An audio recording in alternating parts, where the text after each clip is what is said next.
So this is something that I kind of felt like I needed to do a video on because I got frustrated in reading about the whole Brian Michael Bendis thing.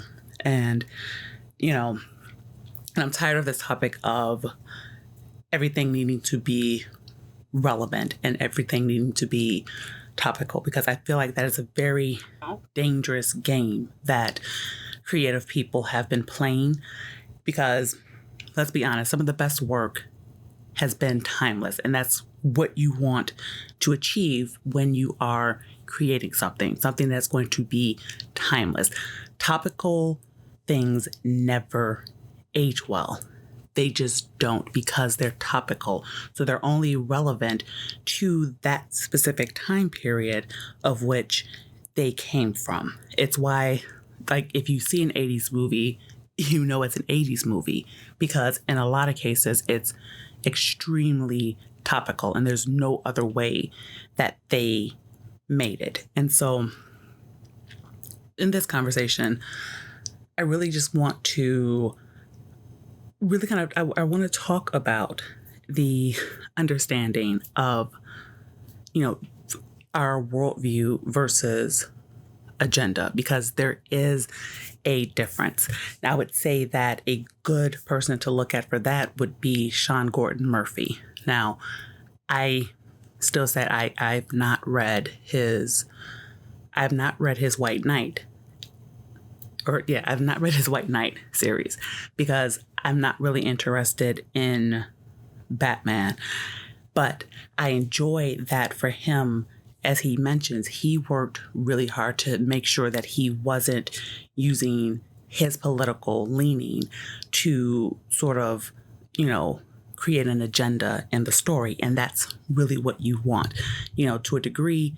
When, NPCs, SJWs, whatever you want to call them, when they talk about comics always being political, they're right in a way, because our worldview in part is informed by our politics. Me as a conservative, me as a Christian, that informs my worldview. So it informs the way that I write and tell stories. Like, my heroes are going to have certain values that are important to me because that's just the way that it is. It's part of my worldview. It doesn't mean that I can't write characters that have a different worldview than I do. And it doesn't mean that I can't make them be heroes. It basically is just, it's basically just a matter of, it helps to build in the, it's in building the complexity. But I mean, that's a different conversation. I get that most of the creative people that are in the business, and this is authors, this is, comic book writers, this is, people who make the tabletop games and video games and all of that. Like, I get that they more tend to trend toward being left-leaning. I get that. Like, I've always gotten that, and it has never stopped me from enjoying those same books and movies and things like that when, there's no agenda, because I get that it's their worldview. But if you can still make a good story, if you can concentrate on, and this is where informed kind of like political worldview comes in. You can be a liberal, you can have a character that is trending more liberal, but you can concentrate on the kind of like timeless values that would allow, both sides to kind of jump in and say, oh, this is a good person, and this is a good hero. This is the kind of person I would like to concentrate on. And, and find that kind of like balance kind of thing. Like, it, I would say Superman, this is why I consider Superman timeless, because to a degree, he was that everyman, small town boy, superhero. Like, he's Kryptonian. He's not even human, and he's full of hope. He does what's right because it's right. And so the kind of like value system of being there for people, taking care of other people, mourning when he can't get to something on when he can't get there on time, like those kind of like that kind of like timelessness of his personality. You don't care about who he votes for politically, because who he is as a person is enough that whether you are liberal or conservative, you can find something within him to enjoy as a character. You contrast that, and I will pick on Brian Michael Bendis because he most definitely is part of the reason that I am even making this video. But it's not just him. Like I said, he's part of it because it's a lot of what I'm seeing, period, in a lot of these comics and a lot of these books and a lot of these movies and a lot of the things that used to entertain me. We've gone from, creating stories informed by our own personal worldview, and that includes politics, to now having agenda-based things.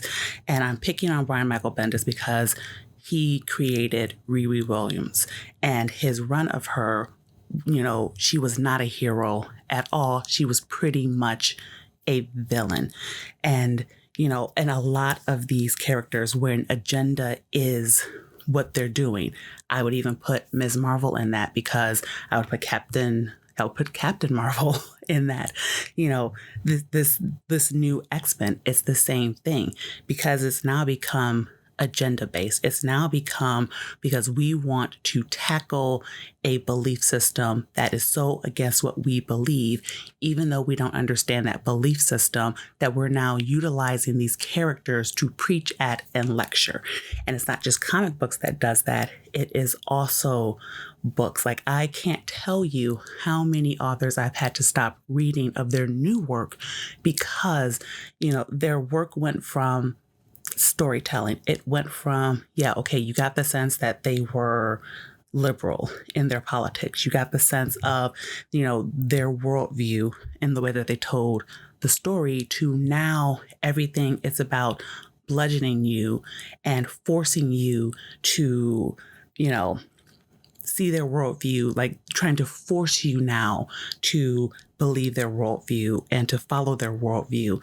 And, and I keep saying it's a dangerous game, and it is, because it's the idea of the pendulum, and it always swings both ways. Like, you cannot keep pushing people toward a certain point. Like, and we are starting to see that kind of pushback, and we've been seeing like the grumblings of pushback and things like that. Like, that's why I admire this kind of, that's why I admire the Indiegogo kind of platform that's kind of growing, where things are concentrated more on telling good stories.